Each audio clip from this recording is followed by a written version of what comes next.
بطن الولاده اللي عايشين بيها دي مش عارفين هتروح مننا فين. ان شاء الله اخر حاجه ممكن اجيبها، ضيعت فلوسي عليهم والله. اكيد كلنا بندور على كرسي، بقالي سنين بشتري كرسي بس مفيش ولا كرسي اشتريته اداني اللي انا عايزاه.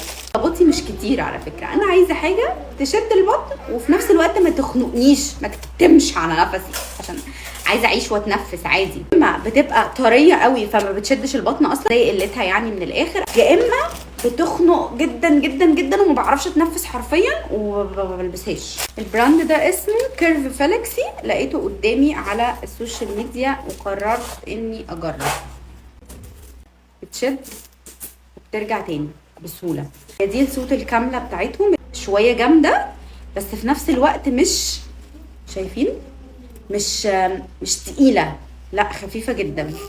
لبست الجامب سوت تاني بس حسيت ان الدنيا مش باينه قوي، فقررت البس البادي اللي ضيق عليا وحرفيا ما كنتش بنزل بيه من البيت. بصوا كده معايا،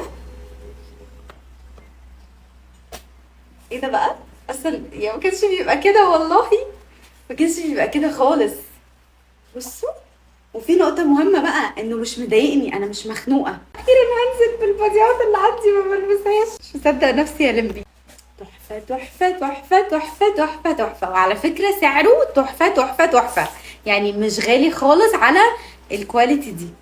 الماتيريال تحفة، بتشد وفي نفس الوقت مش بتخنق، مش بتكتم على نفسك كده. فاهمين الاحساس؟ اللي مجرب كرسيات اكيد فاهم انا بقول ايه كويس قوي. بلس ان هو شورت كامل، يعني هو لحد الركبه تحت، فما فيش اي حاجه باينه من هنا، اللي هو الاسمه اللي بتبقى في الرجل دي مش موجوده خالص. وفي نفس الوقت هو شادد البطن كويس جدا ومش مضايقني ومش خانقني، فلا ده بيرفكت بصراحه، كل حاجه فيه مظبوطه.